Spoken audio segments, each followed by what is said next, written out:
Carla's voice was as smooth and practical as the polish on her nails when she said it. "We just can't afford to keep you, Bernice." She didn't look at me, but at my son, her husband Jamal, who was studying a spot on the Persian rug as if it held the secrets to the universe. We were in their living room, the one I had helped them pick out the furniture for. The air was thick with a silence that wasn't peaceful. It was the silence of a decision already made. I felt the words land not in my ears, but in my chest, a cold, hard weight.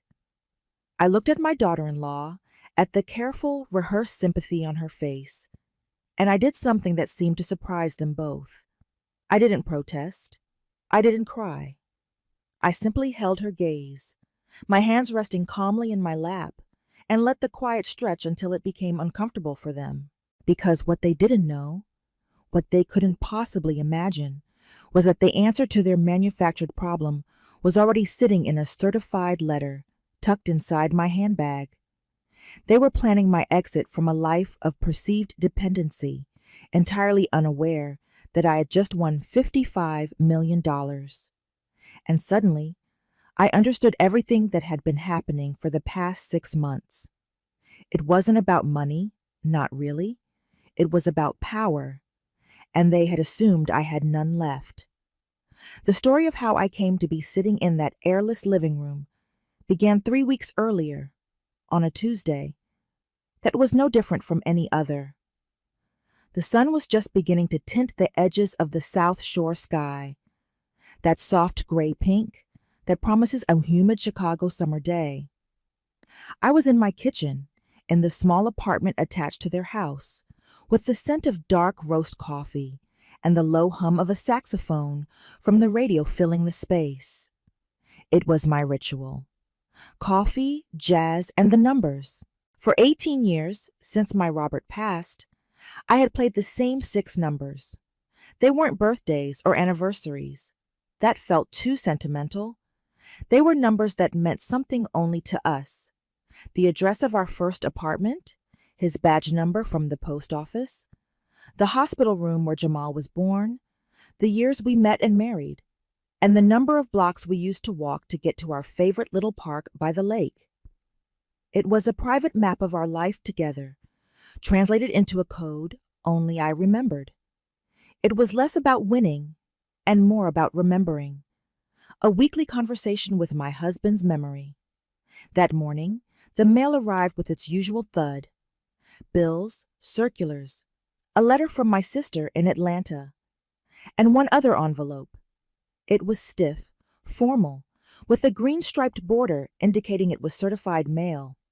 I had to sign for it, the mail carrier giving me a curious look. The return address was a post office box in Springfield for the Illinois Lottery Commission. My first thought was that it was some kind of mistake, or perhaps a scam. I took it inside and placed it on my small kitchen table. The coffee suddenly seemed too strong in my stomach. My hands, which were usually so steady from years of sorting mail myself, felt unsteady. I used Robert's old letter opener, the silver one with the tarnished handle, and slit the envelope with meticulous care. The paper inside was thick, official. It was a notification. It stated that the winning ticket for the Powerball drawing held on the previous Saturday, with a grand prize of $55 million, had been purchased at the corner store where I bought my tickets every Friday. And the numbers on that ticket matched the ones registered to my name through their subscription service. My numbers. I read the letter 3 times. The words seemed to float off the page, refusing to form a coherent thought. 55 million. It was an impossible number, a figure from a movie, not from the life of Bernice Holloway, retired postal clerk. I sat down heavily in my chair, the hum of the refrigerator suddenly loud in the quiet room. I looked around at my small, tidy apartment, the faded armchair where Robert used to sit, the photographs of Jamal and my grandchildren, Maya and Leo, on the mantelpiece. This was my world. It was a world of fixed incomes and careful budgets, of turning lights off when I left a room and buying the store brand canned goods. The number on the page didn't belong in this world. A cold wave washed over me, a feeling so strange it took me a moment to identify it. It wasn't excitement. It was a profound and unsettling sense of dislocation, as if the foundation of my entire reality had just shifted beneath my feet. My first instinct was not to celebrate, but to protect. This was a secret too large and too fragile to be handled carelessly. The letter included a contact number for a Mr. David Gaines, a representative in the Winners Services Department. I waited a full hour, drinking a glass of water and staring at the page before my hands were steady enough to dial. A calm, professional voice answered on the second ring. David Gaines. Hello, I said, my own voice sounding thin and distant. My name is Bernice Holloway. I received a certified letter from your office this morning. Ah, yes, Mrs. Holloway. We've been expecting your call. Congratulations. He said it so calmly, as if he were congratulating me on a well-tended garden. There was no fanfare, just a quiet statement of fact that somehow made it feel more real than anything else. I'm not sure I understand, I managed. Is this real? It's very real, ma'am, he said. The numbers you've been playing via subscription for the last 18 years were the sole winning combination for Saturday's drawing. After taxes, the lump sum payout is approximately $31,200,000. He paused. Or you can opt for the annuity. We can discuss all of that. The first thing I want to tell you is to take a deep breath. I realized I hadn't been breathing properly. I took a shaky breath, the air catching in my throat. Good, he continued, his voice steady and reassuring. Now the second thing I want to advise you is to tell no one, not yet. Not your family, not your friends, not your neighbors. A change of this magnitude requires careful planning. You are in a very vulnerable position right now, even if it doesn't feel that way. Vulnerable? The word seemed wrong. I had just become one of the wealthiest people I could imagine. Financially, you are secure. But personally, you're about to become a target for every person with a sad story or a bad idea. That can sometimes include the people closest to you. My job is to help you navigate this transition safely and discreetly. We can help you find a reputable financial advisor and a good attorney who specializes in this area. The most important thing right now is to establish a legal trust to claim the prize. It protects your privacy and your assets. We spoke for another 20 minutes. He explained the process, the paperwork, the timeline. He gave me the names of 3 law firms in downtown Chicago. His composure was a lifeline. He wasn't selling me anything. He was providing a service. He was giving me a map for a country I had never known existed. When I hung up the phone, the silence in my apartment returned, but it was different now. It was filled with the weight of that impossible number. I folded the letter, placed it back in its envelope, and hid it at the bottom of my sewing box, beneath fabric scraps from dresses I had made for Maya when she was a little girl. For the next 2 days, I went about my life as if nothing had changed. I made my coffee, listened to my jazz, took my morning walk. I greeted my neighbors.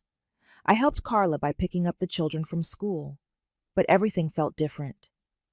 The world looked the same, but I was seeing it through new eyes.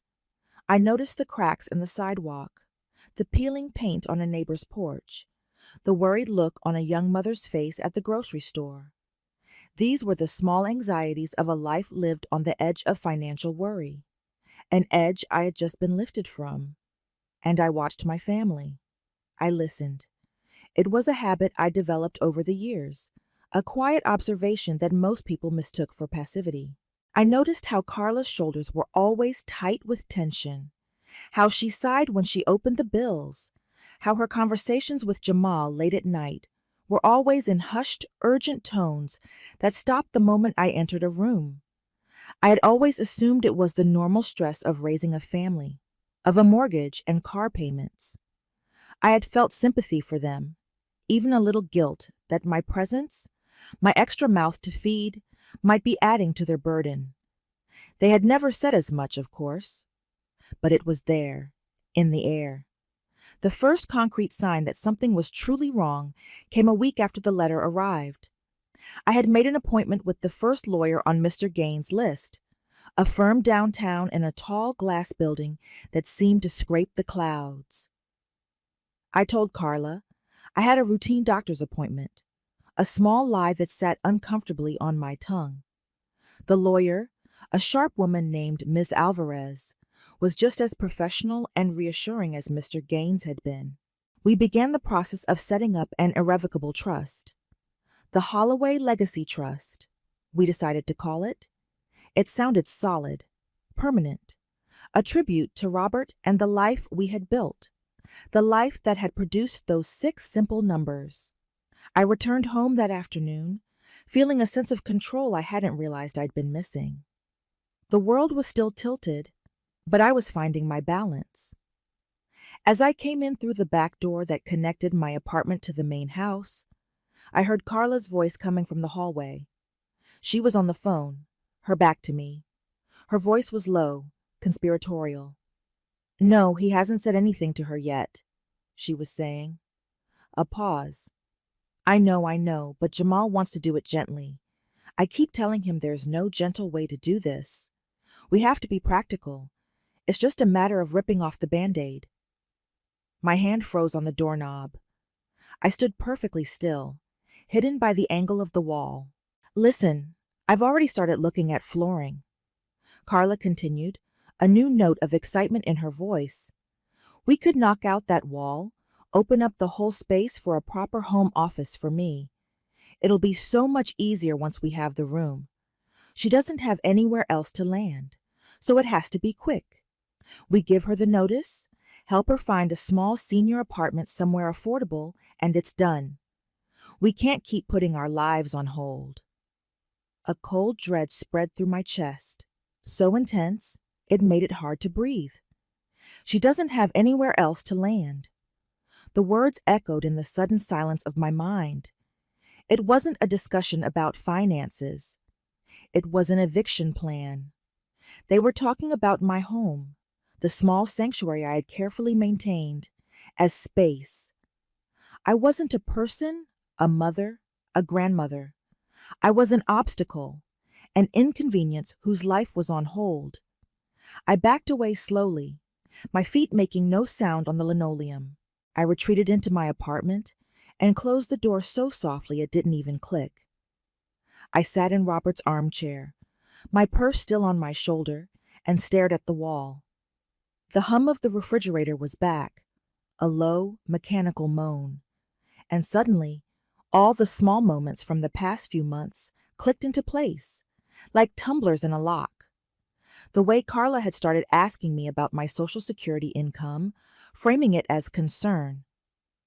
"Are you sure that's enough for you, Bernice? You shouldn't have to dip into your savings for little things."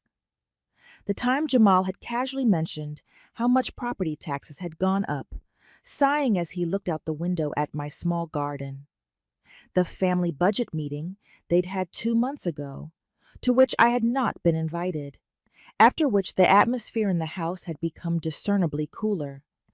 They weren't worried about me. They were gathering data. They were building a case against my presence in their home, in their lives. They were justifying a decision they had already made. And the foundation of their entire plan was the assumption of my powerlessness, my financial dependence, my lack of options. She doesn't have anywhere else to land. Grief makes people very easy to persuade. After Robert died, I had sold our home. It was too big, too full of memories that were still sharp and painful. Jamal and Carla had been so kind then. "Mom, come live with us," Jamal had said. "We'll build you a small apartment off the kitchen.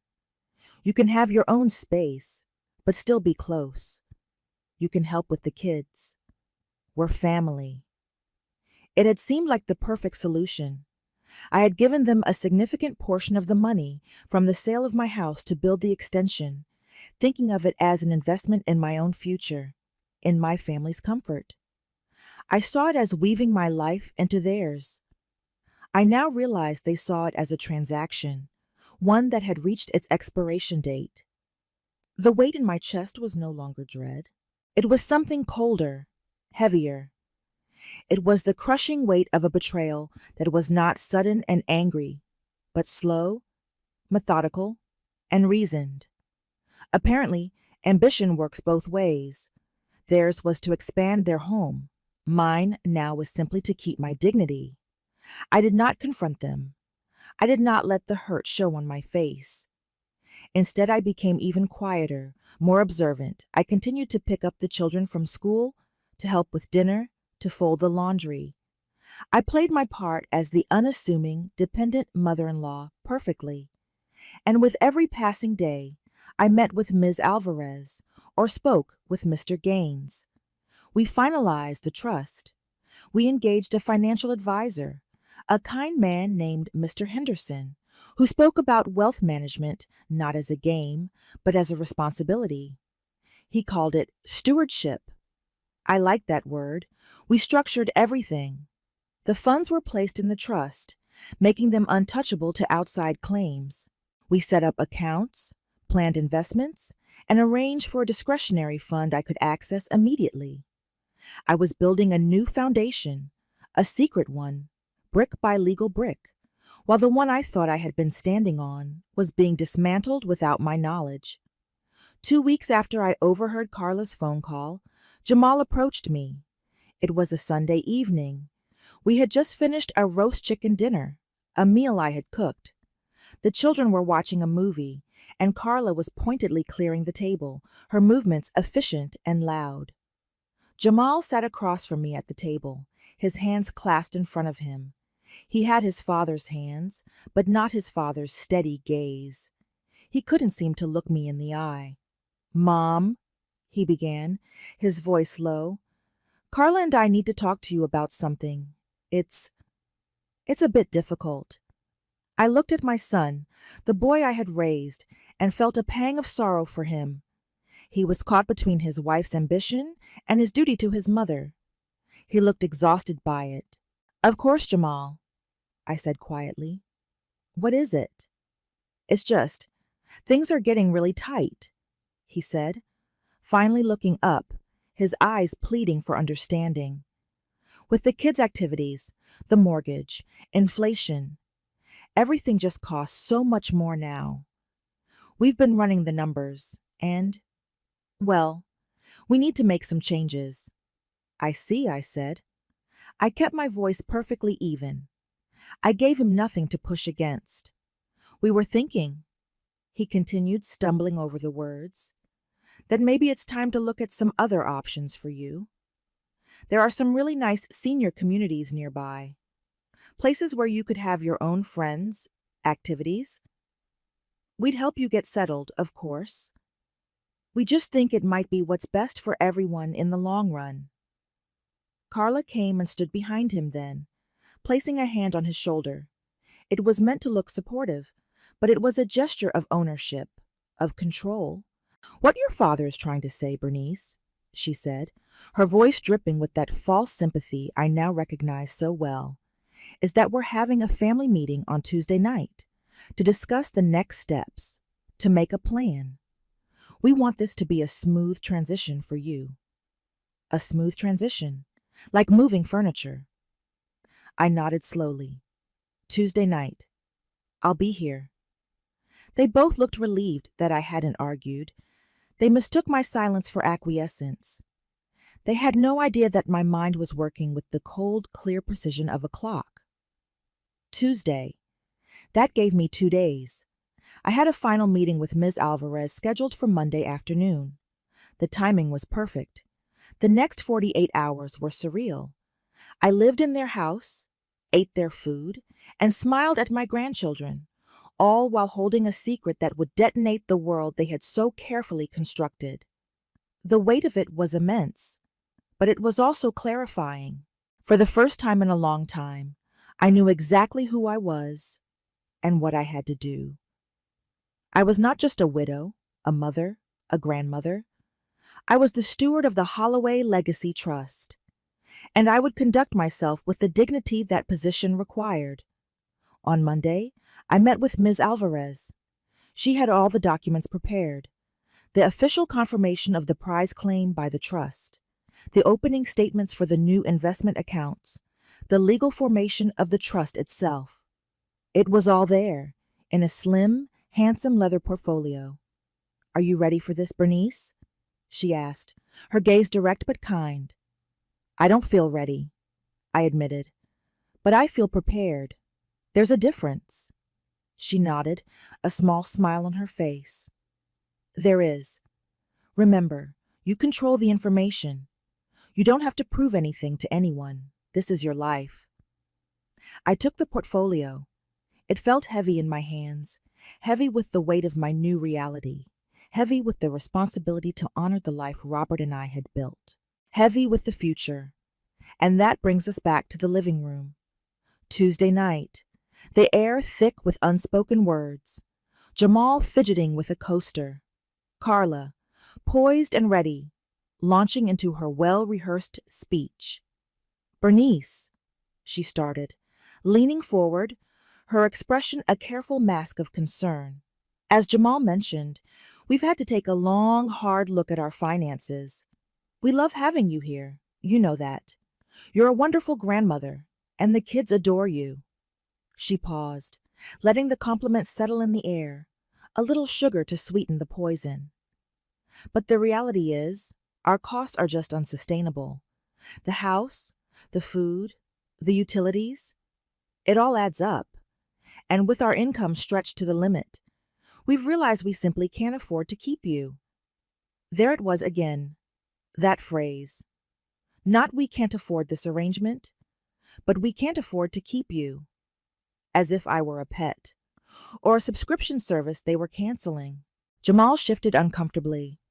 "Mom, what Carla means is that we have to be practical. It's not about not wanting you here.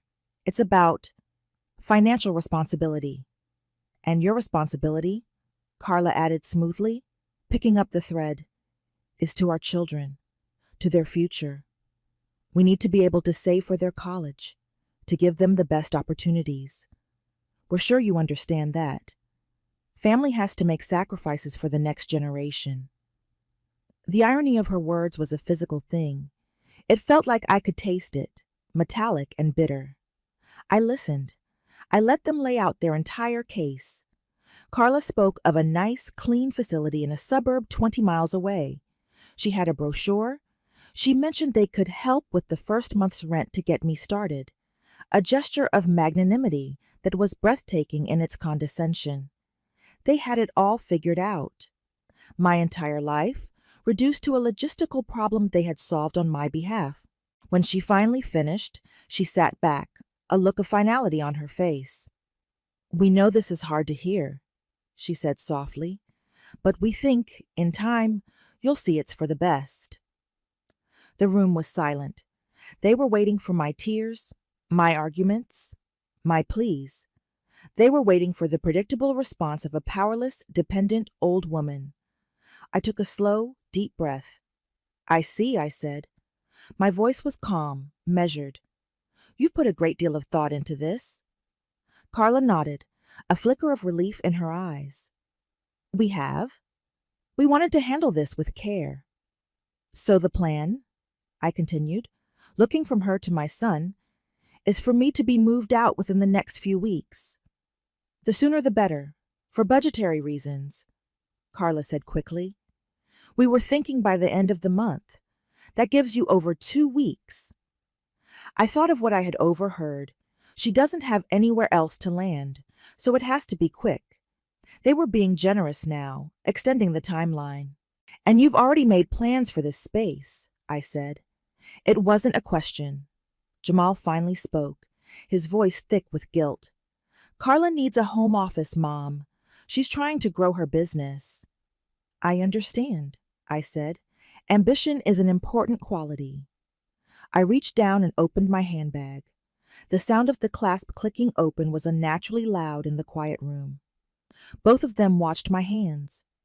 I pulled out the leather portfolio Miss Alvarez had given me. It looked expensive and official. I placed it on the coffee table between us. Carla stared at it, a frown creasing her brow. "What's that?" "That," I said, "is my own financial planning." I opened the portfolio.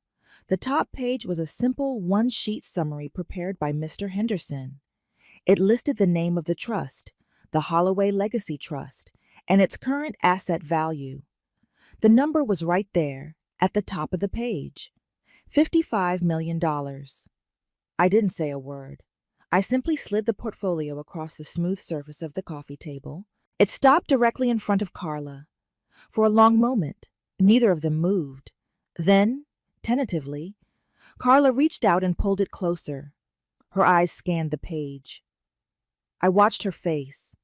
I saw confusion, then disbelief. Her eyes darted from the paper to my face and back again. The mask of calm sympathy dissolved, replaced by a raw, naked astonishment. Her mouth opened slightly. What is this?" she whispered, her voice suddenly hoarse.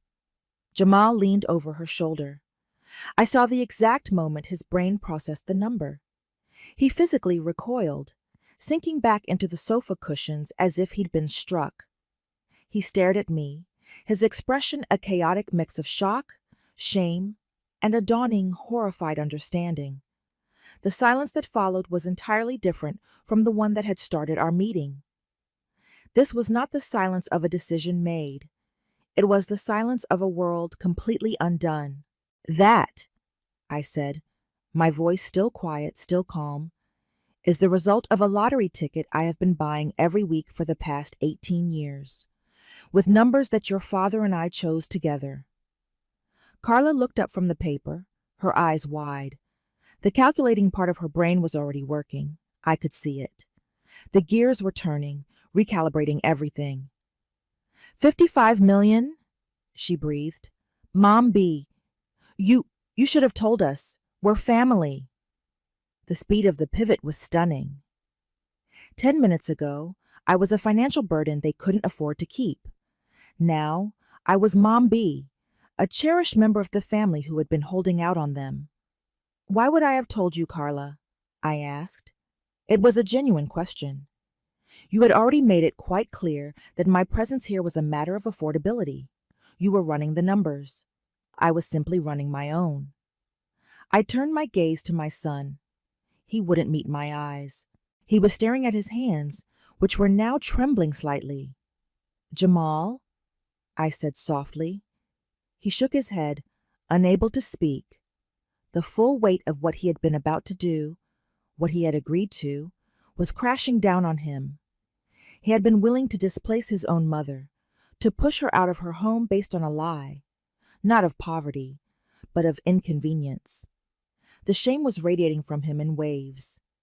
"You're right about one thing," I said, my voice gaining a firmness I hadn't felt in years.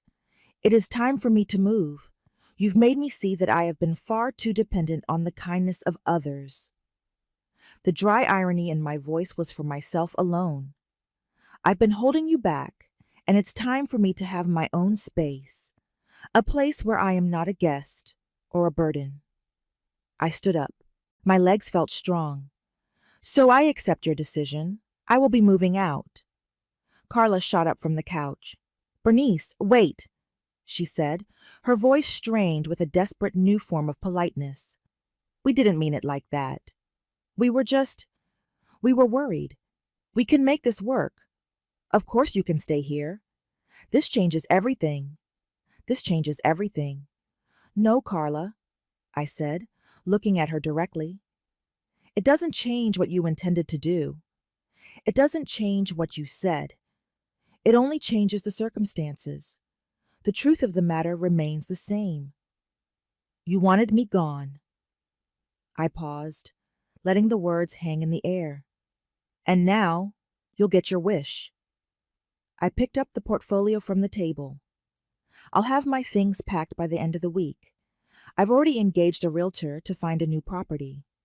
I won't be needing your help finding a senior apartment, but thank you for the offer." I walked out of the living room, leaving them in the wreckage of their own making. I did not look back. I closed the door to my apartment and leaned against it, the cool wood a comfort against my back. I did not feel triumphant. I did not feel angry. I felt a profound and hollow sadness for the family I thought I had, for the trust that had been so casually broken. And beneath the sadness, a small, resilient flicker of something else. A sense of peace. The quiet, solid peace that comes from knowing your own worth. The next few days were a blur of strained civility. Carla tried to talk to me several times, her voice full of a frantic sweetness that was more insulting than her previous coldness. She brought me coffee in the morning. She offered to cook my favorite meals. It was a clumsy, transparent performance of affection, motivated by the number she had seen on that piece of paper. I was polite, but distant. I accepted nothing. There was a wall between us now, and it was made of more than just drywall and insulation. It was made of her own words. Jamal avoided me completely. I would catch him looking at me with an expression of such misery that I almost felt sorry for him. But pity was not what I needed. I needed respect, and that was something he had failed to give when it mattered most. I found a place within a week, a beautiful condominium on the 20th floor of a building right on South Lake Shore Drive with a panoramic view of the water. It was bright and airy, with clean lines and gleaming hardwood floors. It was the opposite of my small, cozy apartment. It was a space that felt like a new beginning. I bought it outright with a cashier's check delivered by Ms. Alvarez's office. The day I moved, my grandchildren, Maya and Leo, were the only ones who seemed genuinely sad. They didn't understand the adult currents swirling around them. They just knew their Grandma B was leaving. "Will you still make us pancakes on Saturdays, Grandma?" Leo asked, his small hand clutching mine. "Of course, baby," I said, kneeling down to look him in the eye.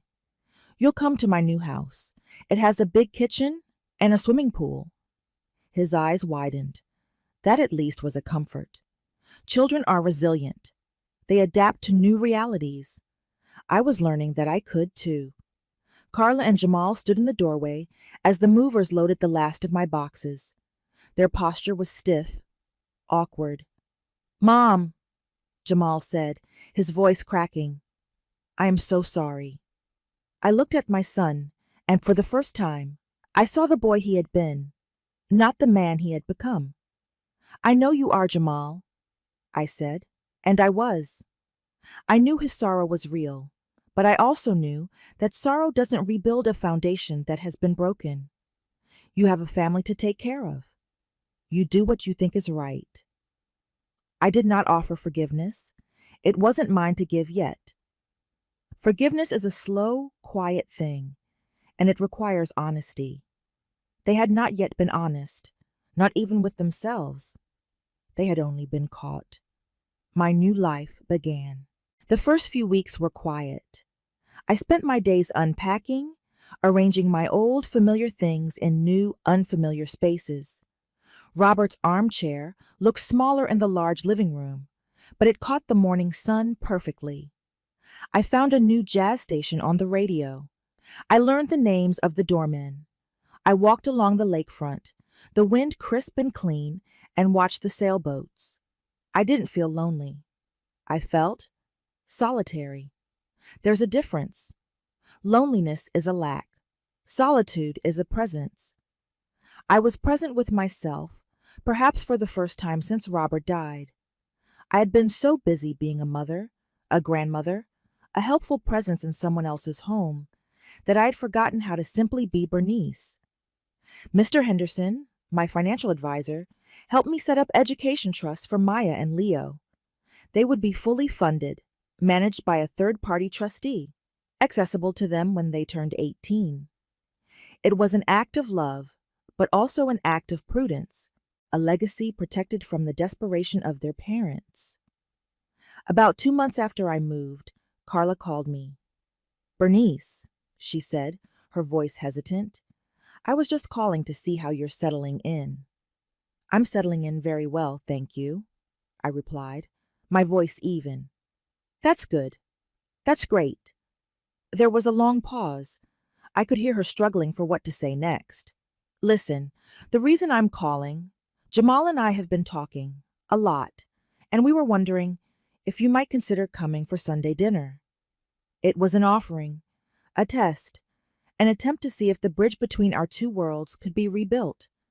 I thought about it for a moment, looking out my window at the vast blue expanse of Lake Michigan. I thought about the warmth of a family dinner, the sound of my grandchildren's laughter, and I thought about the cold, practical conversation in their living room, the memory of which was as clear as the view in front of me. Some things, once broken, can't be pieced back together in the same way. The trust was gone, and without trust, family is just a collection of people who share a history. "Thank you for the invitation, Carla," I said, and my voice was not unkind. "But I have other plans. You and the children are welcome to come here for pancakes next Saturday morning, though, around 9. It was my turn to set the terms, not out of spite, but out of necessity. I had learned a hard lesson, that love and dependence are a dangerous combination. My love for my family was still there, a deep and steady current. But my dependence was gone. I was my own person, on my own land, and any visitors would have to come to my door. They would have to meet me on the foundation I had built for myself